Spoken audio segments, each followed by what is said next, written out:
오늘 말씀 보겠습니다. 오늘 같이 보실 말씀은 고린도전서 12장 3절 말씀입니다.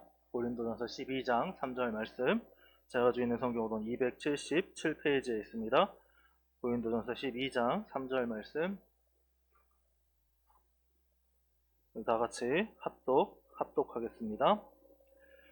그러므로 내가 너희에게 알리노니 하나님의 영으로 말하는 자는 누구든지 예수를 저주할 자라 하지 아니하고 또 성령으로 아니하고는 누구든지 예수를 주시라 할 수 없느니라. 아멘. 다음 주 오전 예배 후에 공동회가 예정되어 있습니다.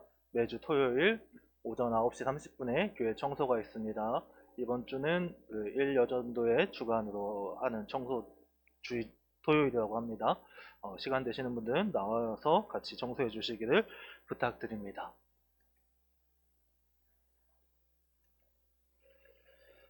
여러분은 성령을 믿사오며 하면 성령님에 대해서 무엇이 먼저 생각나십니까?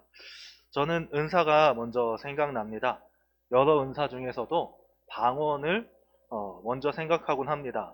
제가 아마 예전에도 한번 제 경험을 말씀드린 적이 있는 것 같은데, 제가 고등학교 2학년 때 갔던 연합수련회에서 3박 4일 동안 주 강사 목사님이 너희가 여기 온 기간 동안 무조건 방언을 받아야 된다고 굉장히 강조를 하셨어요.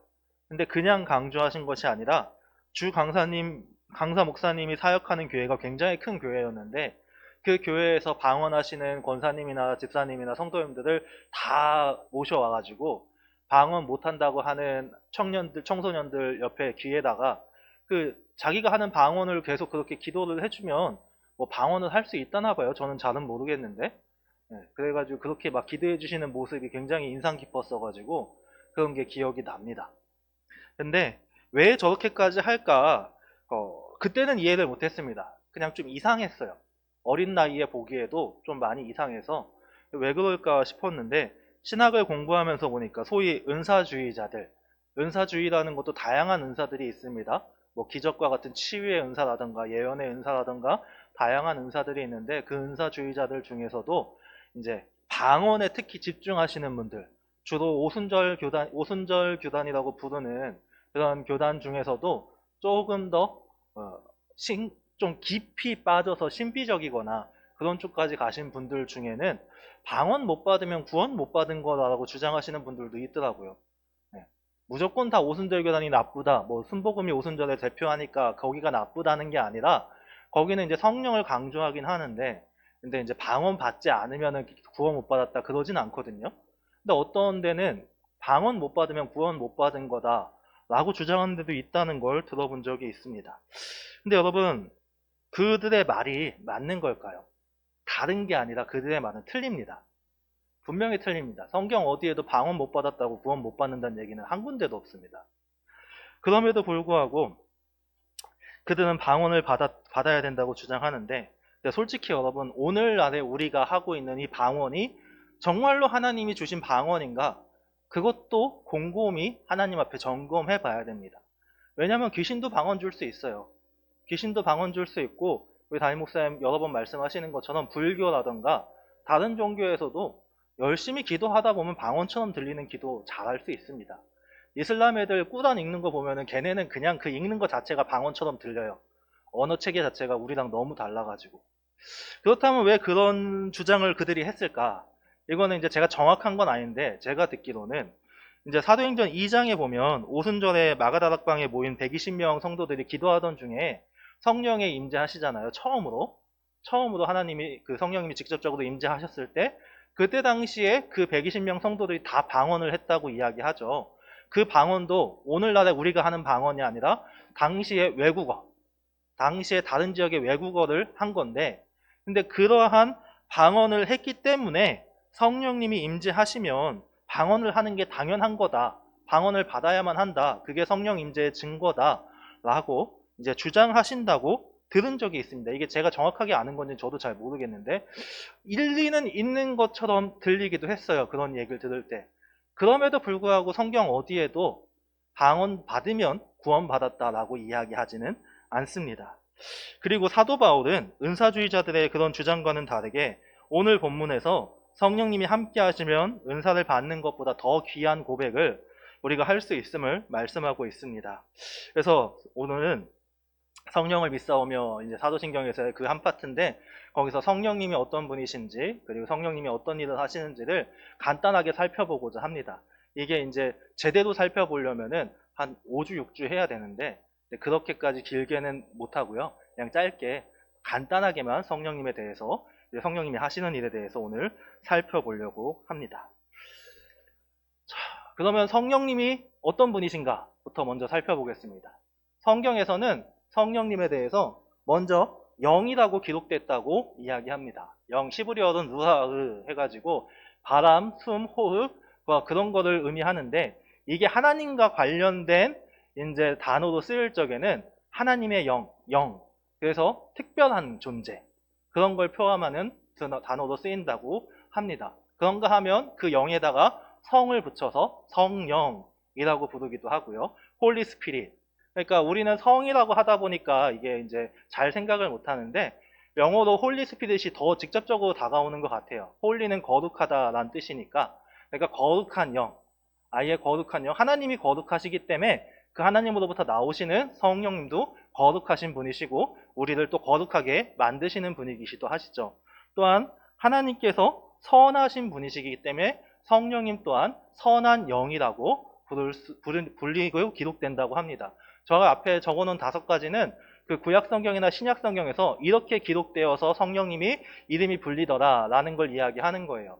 하나님의 영, 하나님으로부터 나온 영이기 때문에 하나님의 영이라고 부르기도 하고, 또 예수님으로부터도 나오기 때문에 그리스도의 영이라고 부른다고 합니다. 그래서 이렇게 한 5가지 정도로 성경에 기록되어서 불리는데, 중요한 거는 이러한 성령님이 삼위일체 하나님의 삼위이신 특별하신 영이라는 거예요. 당시의 고대 사회에는 이것 때문에 굉장히 큰 논란이 한번 된 적이 있습니다. 제가 그래서 1번의 제목을 필리오케라고 적어놨잖아요. 저게 라틴어인데요. 이제 당시에 제가 사도신경을 처음 시작할 적에도 여러 가지 신조나 신경이 나온 이유가 이단하고 싸우기 때문에 라고 말씀을 드린 적이 있어요. 예수님에 대해서 연구하다 보니까, 하나님에 대해서 연구하다 보니까 자신들의 생각을 주장하게 돼서 예수님의 신성을 부인하거나, 예수님의 인성을 부인하거나, 예수님의 하나님의 아들 되심을 부인하거나, 그런 다양한 주장들 때문에 계속해서 성경을 연구하는 그 교부들과 싸움이 있어 왔는데, 그러면서 그것들이 궁극적으로 세계회의가 열어지면서 당시에 로마 지역에 그 공의회가 벌어지면서, 그러면서 신조들이 제정되기 시작했는데, 처음 신경, 유명한 신경은 니케아 신조가 제정이 되고요. 그 다음에 니케아 콘스탄티노플 신조 또는 신경이라고 부르는 이제 신조가 제정이 되는데, 이때는 싸움이 당시에 그 서방 교회와 동방 교회가 서로 싸웠어요. 서로 싸우는데 뭘 가지고 싸웠냐면은 성령님이 어디에서부터 나오시는가. 제가 앞에서 영 해가지고 호흡 그렇게 말씀드리기도 했잖아요. 그래서 하나님의 호흡이라고 성령님을 얘기하기도 하는데, 그 하나님의 호흡이 나오는데 하나님으로부터만 나오는가, 아니면 하나님으로부터 나오고 예수님으로부터도 나오는가, 그거에 대해서 동방교회와 서방교회가 싸웠어요. 동방교회는 성령님이 하나님으로부터만 나온다. 그리고 서방교회는 성령님이 하나님으로부터 나오지만 예수님으로부터 나오기도 한다 라고 해서 그렇게 지속적으로 싸웠는데, 그렇게 싸우는 가운데 하나님의 역사하신 가운데 이 니케아 콘스탄티노플 신경에서는 저 필리오케라는 단어가 추가가 됩니다. 그래서 하나님 그리고 그 아들로부터 성령님이 나오신다 라고 제정이 돼요. 그래서 필리오케는 그리고 아들로부터, 라틴어인데 그렇게 이제 거기가 딱 추가가 되는 거예요. 콘스탄티노플 신경에. 그러면서 이제 성령님은 하나님으로부터 그리고 예수님으로부터 나오기 때문에 삼위일체를 이루게 되는 거예요. 여러분, 성령님이 하나님으로부터 나온다고 얘기하면은 그러면 예수님하고는 관련이 없어요. 예수님하고는 관련이 없게 되기 때문에 그 성령님이 하나님으로서 인정은 받을 수 있으나 일체가 깨지죠. 삼위일체인데, 일체는 동격이란 얘기고 같은 일체란 얘기인데, 근데 성령님이 예수님으로부터 나오지 아니하면 그러면 예수님과는 관련이 없기 때문에 그 일체가 깨지니까 삼위는 인정받을지언정 삼위이체나 막 그렇게 해석이 될 수 있는 거예요. 근데 성경은 삼위일체를 정확하게 얘기하진 않지만 그러나 성경은 밝히고 있어요. 하나님, 예수님, 성령님이 분명히 삼위일체 하나님이라고 군데군데서 지속적으로 밝히고 있는데 그 삼위일체 하나님을 교리적으로 확립한 겁니다. 그래서 우리는 성령님을 삼위일체 하나님 중에 삼위 하나님으로 고백합니다.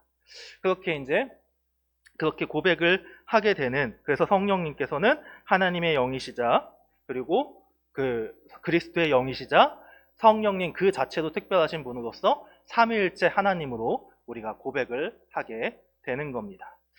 그런가 하면 성령님은, 제가 이제 제목을, 요새 AI가 워낙 뛰어나다 보니까 AI가 아닙니다 라고 제목을 붙여봤는데, 성령님은 AI가 아닙니다.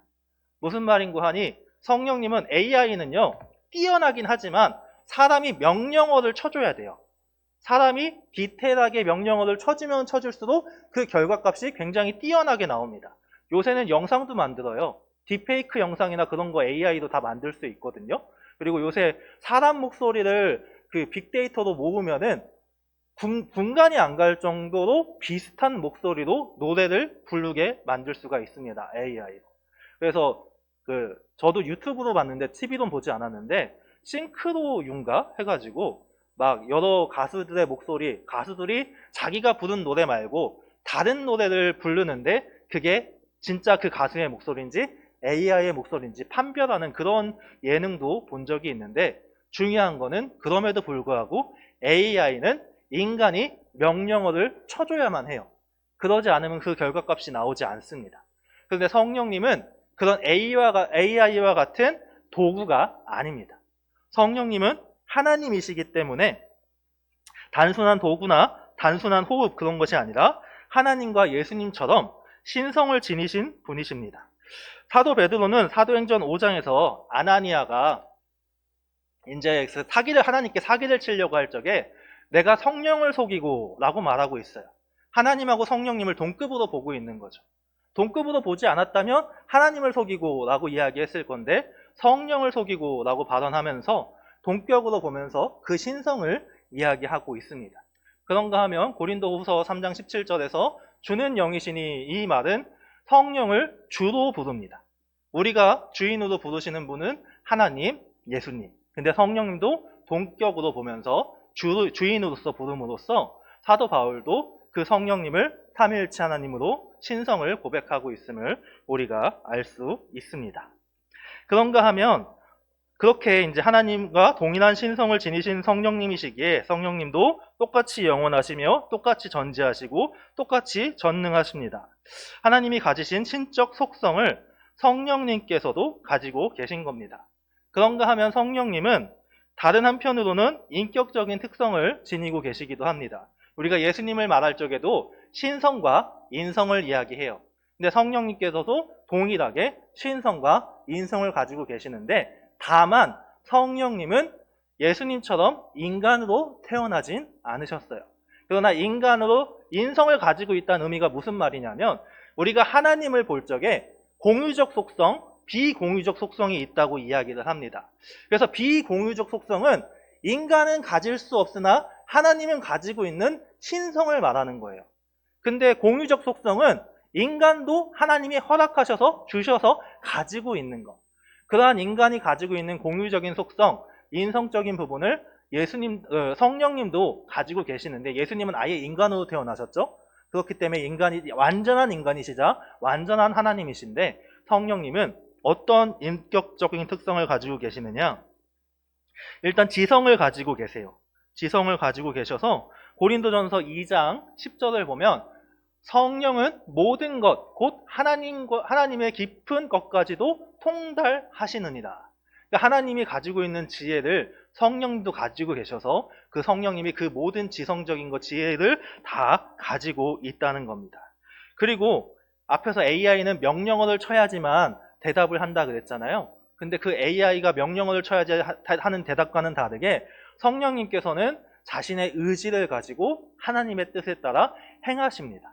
그렇기 때문에 성령님은 그 행함을 가지는 의지, 인간의 의지도 성령님도 가지고 있다고 우리가 그 신성적인 부분을 말씀드릴 수 있습니다. 그래서 그 의지로 하나님에 따라 사역하는 분이 성령님이십니다. 그래서 성령님은 지성과 의지를 지니고 행동하시는 분이시라고 말씀드릴 수 있습니다. 우리는 이렇게 성령님도 신성과 인성을 가지고 계시기에 그렇게 다시 한 번 더 말씀드리지만 삼위일체 하나님의 삼위, 하나의 위격으로서 성령님을 고백하고 하나님으로 믿을 수 있습니다. 그래서 그렇다면 성령님은 도대체 이 땅에서 무슨 일을 하시는가? 성령님은 어떤 일을 하시는가? 이 부분이 굉장히 원래 길어요.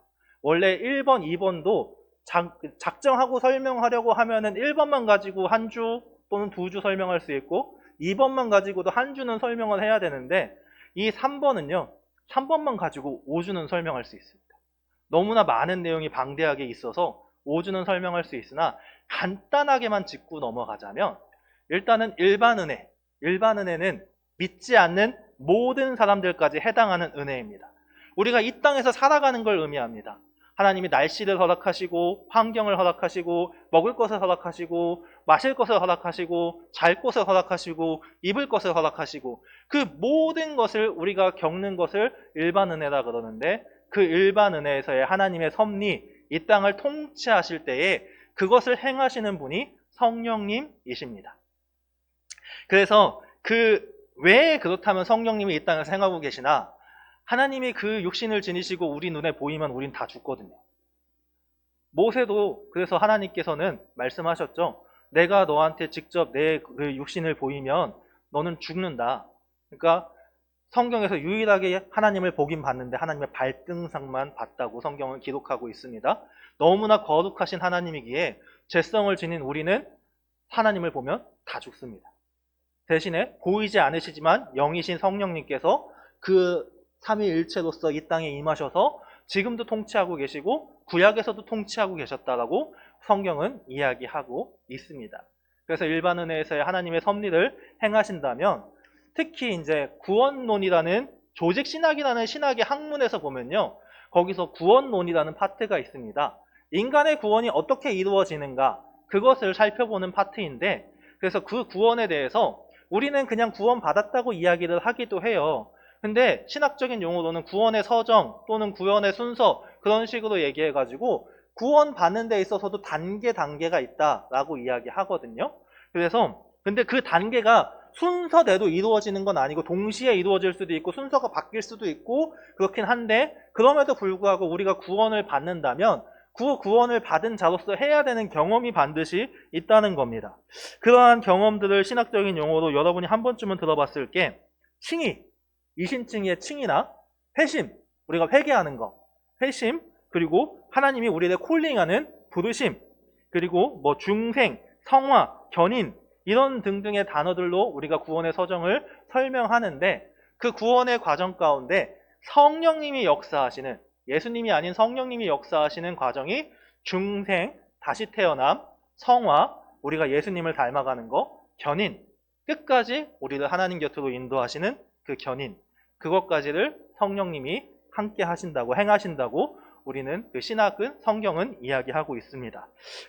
이것에 대하여 조금 더 설명을 해보자면 중생은 다시 태어남이죠. 다시 태어난다 라는 걸 이야기합니다. 죽었던 우리가 영혼이 죽어있던 우리가 하나님의 자녀로 다시 태어나는 데 있어 성령님이 필수적으로 우리 안에 임재하셔야만 합니다.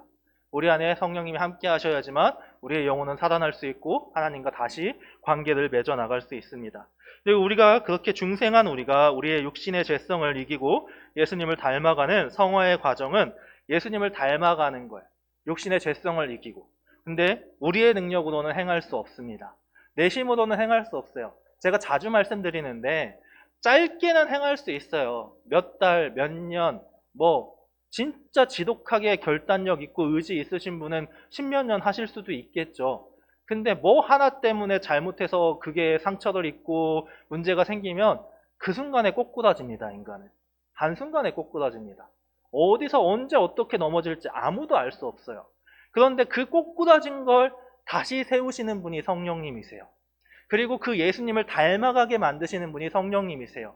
그렇게 꼬꾸라졌다가 나는 할 수 없어. 내가 왜 이럴까? 나는 왜 이렇게밖에 못 났을까? 막 등등등 그렇게 동굴을 파고 들어갔다가도 성령님을 만나면 다시 한번 회개하고, 다시 한번 결단하고, 다시 한번 일어서고, 그러면서 같은 죄성이 반복되는 것이 아니라 그 죄성이 조금씩 깎여 나가는 겁니다. 그래서, 이제 뭐, 저를 예로 들어드리자면, 제가 20 중반, 초중반에는 변명이나 거짓말을 생각보다 잘했습니다. 혼나는 게 싫어가지고, 일을 할 때 상사한테 변명을 하거나 거짓말을 하는 걸 잘했는데, 근데 이제 그럴 때마다 또 혼났어요. 거짓말 하는 게 티가 나니까. 그렇게 혼났는데, 신학을 시작하고 첫 사역지에 부임해서도 그 습관이 안 없어진 거예요. 그 습관이 안 없어져가지고 자꾸 담임 목사님한테 변명을 하는 거죠. 내가 하기 싫어서 안 해놓고, 아니면 내가 잊어먹어서 안 해놓고, 다른 이유를 자꾸 대는 겁니다. 그랬는데 어느 순간부터 차라리 혼나고 죄송합니다라고 말해라. 담임 목사님이 그러셨던 것 같기도 하고 정확히 기억은 안 나는데, 막 그런 과정 가운데 저도 그게 싫은 거예요. 이제 어느 순간부터는 내가 왜 이렇게 살아야 되지? 그래가지고 하나님께 기도하면서 하나님께 도움을 구하다 보니까 지금은 거짓말을 할 것 같은 말을 안 해요. 아예 그냥. 예. 그리고 그냥 간단하게 죄송합니다. 아니면 혼나더라도 정직하게 있는 그대로. 물론 제가 완전히 거짓말을 끊었다라고는 말씀을 못 드리겠습니다. 인간의 무의식이라는 게 무서워서 어느 순간 툭 튀어나갈 때가 있어가지고. 그런데 웬만하면 제가 인식하는 순간 속에서는 차라리 혼나면 혼났지 정직하자. 하나님 앞에서 부끄럽지 말자. 근데 이게 제 능력으로 되는 게 아니라 제 안에 계신 성령님께서 제 마음을 어루만져 주셔서 그 두려움을 이기게 하시고, 그리고 그게 두렵지 않다는 걸 깨닫게 하시고, 그리고 하나님께서, 성령님께서 그 가운데 은혜를 부어주시고 그 속에서 오히려 기쁨을 느끼게 하시니까 완전히 그게 바뀌어 나갈 수 있는 거죠. 그래서 제가 완벽하다는 것이 아니라 저는 그렇게 조금씩 하나님이 깎아 나가시는 저의 모습을 볼 때가 있습니다. 제가 그래서 언젠가 한번 이 자리에서 말씀드린 적이 있어요. 고등학교 친구들한테 제가 목사하고 있다 그러면 네가 진짜 그런다니까요. 네가 어떻게 목사를 해? 네 성격에? 네, 근데 하나님이 만드셨어요. 하나님이 하셨습니다. 지금도 잘났다는 게 아니라 여전히 부족하고 여전히 못났지만 이 사역을 하게 하심으로써 하나님을 닮아가게 하시는 그 성령님의 역사를 느끼고 조금이라도 예수님을 닮았다는 그 닮아가는 모습을 스스로 느낄 적에 참 감사합니다. 아, 하나님이 저를 어루만져 주심에 정말로 감사합니다. 그런가 하면 견인은 끝까지 하나님이 우리를 붙잡아 가시는 걸 말해요. 그러니까 인간적으로 어느 순간 너무 힘들고 너무 아프면 다 놔버리고 싶어요. 다 놔버리고 싶어서 정말로 큰 상처 가운데 몇 년은 교회를 안 나가시는 경우들도 생길 수도 있어요. 그럼에도 불구하고 하나님이 끝까지 붙잡는 자들은 돌아오게 돼 있습니다. 그게 하나님의 견인입니다. 그래서 돌아오고 그 가운데 하나님을 다시 찾게 되고 하나님의 은혜를 누리게 되는, 하나님이 포기하지 않으시기에 돌아오는 겁니다. 그것을 성령님이 이 땅에서 행하고 계십니다. 그렇게 우리는 성령님과 절대적으로 함께하는 삶을 살아야 합니다. 근데 고린도 교회는 그렇게 의지하지 않고 좀 엉망인 교회였어요. 그래서 정말로 말도 많고 탈도 많은 교회였는데 단과 싸움도 고린도 교회가 전 세계 최초이지 않을까, 역사 속에서의 최초이지 않을까 싶을 정도로 무슨 당인이 하면서 싸우고, 서로가 서로에게 상처 입히고, 사도 바울을 사도로서 인정하지 않은 교회라서 사도 바울도 엄청나게 많은 상처를 고린도 교회로부터 입게 되고 참 힘들어하는 그렇게 교회였는데, 그런 많은 일들 가운데 하나가 성령님이 그 성령님 자체를 바라보는 것이 아니라 성령님이 주신 은사를 바라본 거예요. 그래가지고 나는 이런 은사도 받았어, 나는 저런 은사도 받았어, 너는 왜 이 은사도 못 받아, 너는 왜 저 은사도 못 받아. 앞에서 방언 말씀드린 것처럼 너는 왜 그렇게 예수 믿으면서 그렇게 열심히 믿으면서 방언 하나도 못 받아? 나는 대충 믿고, 나는 대충 예배드리고, 나는 대충 기도하는데도 기도할 때마다 방언으로 기도하고 바로 방언 주시던데 왜 너는 그렇게 열심히 새벽 예배도 나가고 주일 예배도 나가고 그러면서 방언 하나 못 받냐? 이런 게 되는 거예요. 그런 식으로 은사를 가지고 서로 투닥거리고 싸운 겁니다. 그러다 보니까 정말로 유치하죠. 초등학교 싸움 마냥. 네. 그런 유치한 싸움을 하니까 그래서 그런 고린도 교회를 향하여 성령님이 은사를 왜 주시는지와 은사로 인하여 문제가 생기면 오히려 그것을 받지 않는 게 낫다고 이야기하는 게 고린도전서 12장의 이야기입니다. 12장부터 좀 이야기를 해요. 그래서 그 12장에서 사도 바울이 진짜로 얘기하고자 하는 거는 12장 3절에 성령님이 함께 하심으로 인해 우리가 은사보다 더 중요하게 생각해야 하는 것을 먼저 말씀하시는데, 우리 안에 성령님이 함께 하셔야지만 우리가 예수 그리스도를 나의 주로 고백할 수 있다는 말입니다. 또 성령으로 아니하고는 누구든지 예수를 주시라 할 수 없느니라. 정말로 중요합니다. 당시 시대에는 더욱더 중요했습니다. 왜냐하면 예수를 주로 하고 시인하다 보면 잘못하면 죽어요. 그 시절에. 예수 그리스도를 나의 주인이시오, 나의 왕이시오, 나의 유일신이시오 라고 고백하는 순간 잘못하면 죽습니다. 유대인들이 점점 심하게 박해를 하던 시절이었고, 로마에서 점점 본격적으로 박해가 시작되던 시절이었어요. 특히 로마는 다신을 인정하는 국가였는데, 그래서 황제도 신이었는데, 근데 유일신, 삼일째 하나님을 제외한 모든 존재는 신이 아니다 라는 것이 기독교의 그 유일신 사상인데, 그것을 고백하는 순간 그걸 잘못 걸리면 죽어요. 고린도 지역은 가뜩이나 우상이 넘치는 지역이었습니다.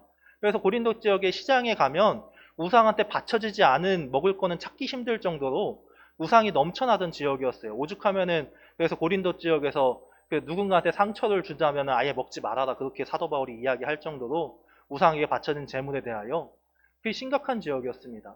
근데 그 지역에서 내가 예수 그리스도를 주로 고백할 수 있다는 건 정말 대단한 일인 겁니다. 오늘날의 우리들로 생각하면 안 돼요. 오늘날의 한국 사회의 한국 기독교도 생각하면 안 되고요. 오늘날의 그나마 비슷한 데가 중동 이슬람 국가일 것 같아요. 중동 이슬람 국가에서 그 잘못 예수 믿는다고 고백하면 죽어요. 제가 저번에도 말씀드렸죠. 세금 더 내고 차별받고 그 관직에 못 올라가고 그래요. 지금도 이슬람 국가들이 기독교인을 죽이는 수가 어마무시합니다. 상상을 못할 정도로 많은 수의 기독교인이 현대 사회 속에서도 죽어나가고 있습니다. 그 이슬람 지역에서는. 그러니까 그런 지역에서 예수 그리스도를 주로 시인하는 고백. 그런 걸 오늘 지금 이 본문이 이야기하고 있는 겁니다. 우리는 그렇게 고백하고 있습니까? 현대에 우리와는 정말 많은 그 초대교회 당시의 성도들과 같이 죽음을 맞이한다 할지라도 정말로 예수 그리스도를 주로 고백하는 믿음을 가지고 계십니까? 당장 저부터 그런 믿음이 있는지 잘 모를 때가 있습니다. 정말로 작은 거 하나 가지고 하나님한테 투덜투덜 거릴 때 내 믿음이 이거밖에 못 됐나 싶을 때가 있고, 내가 그 무서움 앞에서, 그 죽음 앞에서 그것을 만약에 맞닥뜨리게 된다면 나는 그 죽음을 기쁨으로 맞이할 수 있을까? 죽으면 천국 가는 건 사실이잖아요. 근데 세상의 그리스도인도 누구나 다 죽기는 싫어하죠. 그럼에도 불구하고 그런 상황이 닥쳤을 적에 정말로 예수 그리스도를 나의 주인으로 시인하면서 그렇게 고백하며 살아갈 수 있을까? 그걸 가능케 하는 것이 성령님이라고 본문은 이야기하고 있는 겁니다. 우리가 그런 상황에 닥쳐서 죽는다 할지라도 예수 그리스도를 주로 고백할 수 있을 것이라고, 동시에 우리 삶에서 죽음은 아닐지라도 다양한 어려움이 왔을 때 나와 함께 하시는 성령님이 계시기에 그것이 말씀에 부합하지 않는다면 거부하고, 말씀에 부합한다면 나에게 피해가 온다 할지라도 순종할 수 있다라고 성경은 우리에게 이야기합니다. 우리의 마음에 성령님이 함께 하시면. 성경만 얘기하는 것이 아니라 역사가 그것을 증명하고 있습니다. 주기철 목사님, 손양원 목사님이죠. 1950년대 그 일제강점기 시대에 그 수많은 순교하신 목사님들, 수많은 순교하신 성도님들, 그분들이 증거하고 있습니다. 도대체 뭐 때문에 그럴 수 있겠습니까? 자기의 아들을 죽인 그 군인을 양아들로 삼는 그 사랑은 어디서 나온 걸까요? 고문을 받고 죽을 위기를 겪어가면서 그럼에도 불구하고 교도소에서 나오면, 감옥에서 풀려 나오면 하시는 거는 예배드리러 가셨고, 교회에서 말씀을 전하셨던 조기철 목사님. 그런 능력이 도대체 인간에게 가능하다고 생각하십니까? 성령님이 함께 하셨기 때문에 가능합니다. 역사가 그걸 증거하고 있습니다. 그렇게 우리는 진정으로 성령님과 함께 해야 한다고 말씀드립니다. 성령님을 사모하시길 바랍니다. 삼위일체 하나님 맞습니다. 성령님, 하나님, 예수님 다 같은 분이십니다. 우리가 하나님을 바라봐야 되고 우리가 예수님의 도우심을 구해야 됩니다. 그런데 그 삼위일체 하나님 중에서 성령님께서 우리의 마음에 그 중생을 케 하시고 그 성화를 이끄시고 견인하시는 분으로서 우리의 삶에서 우리가 믿음적으로 불안한 부분들이 있다면 기도하는 가운데 성령님의 도우심을 구하시길 소망합니다. 지금도 이 땅에서 운행하시는 그 성령님께서 우리 안에 함께 하심으로 그 은혜를 주시고 그 음성을 통하여 우리를 인도하실 겁니다. 그 음성은 뭔가 환청을 듣는다거나 그런 게 아닙니다. 환청을 듣고 환각을 보시는 분도 있습니다. 저는 믿습니다.